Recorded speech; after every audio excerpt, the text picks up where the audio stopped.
Magandang araw sa lahat. Sa araw na ito, tatalakayin ko ang dalawa sa uri ng elemento ng tula. Ito ay ang sukat at alindog. Una ay ang sukat. Ang sukat ay ang bilang ng pantig sa isang taludtod. Sa makalumang panulaang Pilipino, may apat na pangunahing sukat. Ito ay ang aapatin, wawaluhin, lalabindalawahin, at lalabing-animin. Sisura. Ito ang pagpapangkat-pangkat sa dalawang hati sa mga pantig ng taludtod upang mabigyan ng paghinga ang pagbasa. So ang sisura ay ang ginagamit upang hatiin ang isang taludtod ng tula upang mabigyan ng paghinga ang mambabasa nito. So ang bilang ng pantig sa unang hati ng taludtod ay dapat katumbas ng bilang ng pantig sa ikalawang hati. Halimbawa, kung lalabindalawang sukat, dapat ay 6 ang pantig sa unang hati at 6 din ang pantig sa ikalawang hati. So dahil sa sisura, hindi nararapat na hatiin ng salita o ang diwa upang mapanatiling mainam ang alindog o aliw ng tula. Dahil hindi dapat hatiin ng diwa, ang bawat hati ng taludtod ay hindi dapat na mag-umpisa sa pandama na ba, pandiwa na daw o raw, pang-abay na din, rin, man, nga, pa, ho, po, o yata. At panghalip na ka, ko, mo, nila, hina, hino, ninyo, niyaon, at niyon. At ang pang-uri na niri, nito, niyan, o niyari. At hindi rin dapat na magtapos sa pandiwa na ay, pang-abay na kapag, kapag ka, pagka, ng, para, o upang. Pangatlig na at o, kung. Pantukoy na ang, mga, ni, hina, si, o sina. At pang-ukol na kay, kina, ng, o, sa. Ang sagisag ng sisura ay dalawang pahiling. So makikita nyo, dito na nilagay ko makikita nyo yung dalawang pahiling. So yan ang sagisag ng sisura. So halimbawa, ang katapusang hikbi ng Pilipinas ni Andres Bonifacio. Sumikat na ina sa sinilangan ang araw ng puot ng Katagalugan. 300 taong aming iningatan. Sa dagat ng dusa ang karalitaan. So makikita nyo na ang bawat taludtod ay hinati sa dalawa. So yan ang tinatawag nating sisura. So 16 pantig. Ang halimbawa nito ay ang Manggagawa ni Jose Corazon de Jesus. Bawat palo ng martilyo sa bakal mong pinapanday. Alipatong nagtalimsik, alitaptap sa karangilan. Mga apoy ng pawis mong sa bakal ay kumikinang.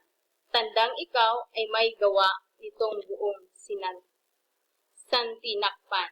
So makikita niyo na ang bawat taludtod ay hinati rin sa pamamagitan ng paggamit ng sisura.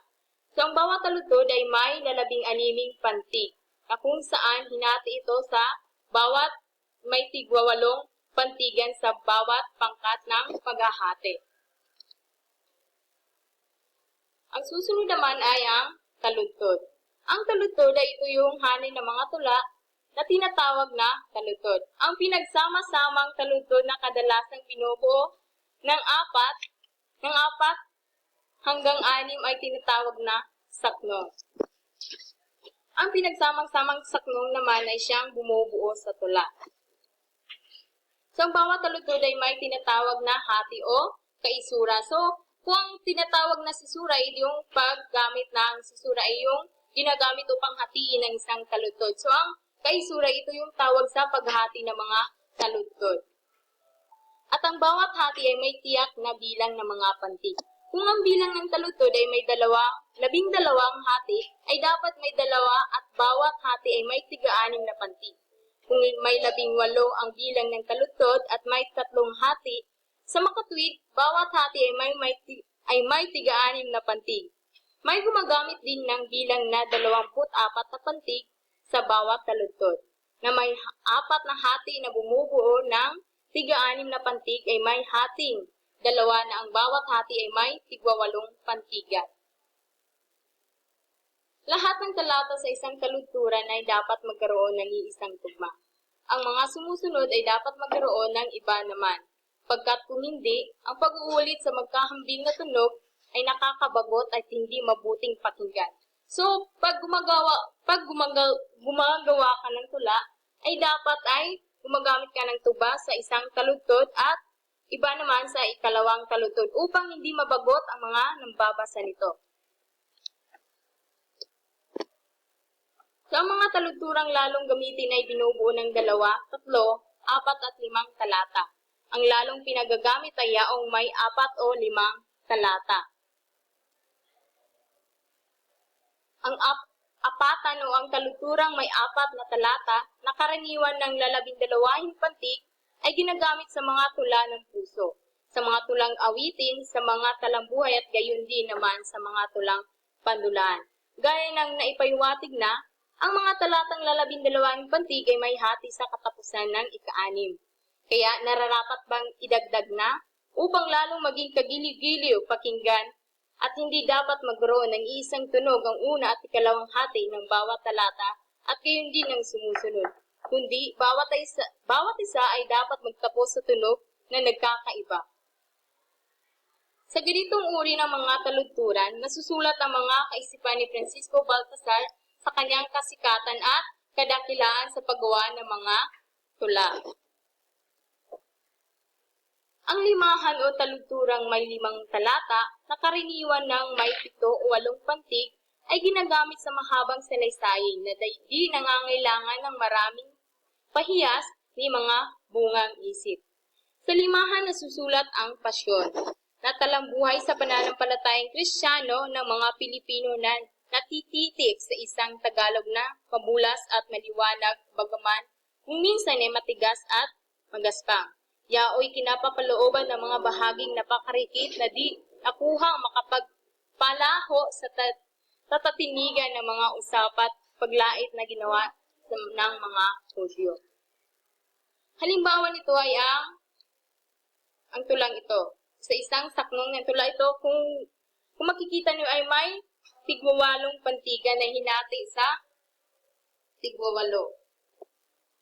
Ang iyong itulot sa amin, Diyos amang maawain. Iyong itulot sa amin, Diyos amang maawain.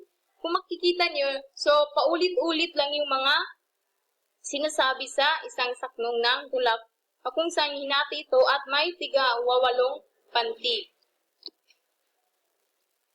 Mayaring aming dalitin, hirap, sakit at hilahin, nga anak mong ginigili. Ang sukat na may 12 pantig bawat taludtod ay paboritong sukat ni Andres Bonifacio, Francisco Baltasar, Marcelo H. del Pilar, Jose Corazon de Jesus at Lope K. Santos. Halimbawa nito ay ang wala nang namana itong Pilipinas na layaw sa ina kundi pa walang hirap. So makikita niyo na ang bawat taludtod ay may 12 pantig na kung saan hinati sa pamamagitan ng sisura na may sa unang pangkat ay may 6 na pantigan at sa ikalawang pangkat naman ay may 6 na pantigan.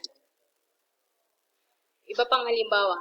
Tiisay pasulong, patiting nagkalat, recargot impuesto'y nagsala-sala lahat. So, magkakareho lang yung unang halimbawa at sa ikalawang halimbawa na kung saan ginamitan ng sisura upang hatiin ang isang taludtod na kung saan sa unang hati ay may 6 na pantigan at sa ikalawang hati ay ganun din. Florante at Laura. Sapagkat ang punong itong Pilipinas ay marinig hampas ng langit sa bayan, sa loob at labas ng bayan kong sawi, kaliluhat sa may nangyayaring hari, kagalingat bait ay nalulunggami, iniinis sa hukay ng dusat tighati. At ang pamana ni Jose Corazon de Jesus. Isang araw, ang ina ko'y nakita kong namamanglaw, naglilinis ng marumit, mga lumang kasangkapan. Aanhin ko iyang piano kapag ikaw ay namatay, ni hindi ko matutog sa tabi ng iyong hukay.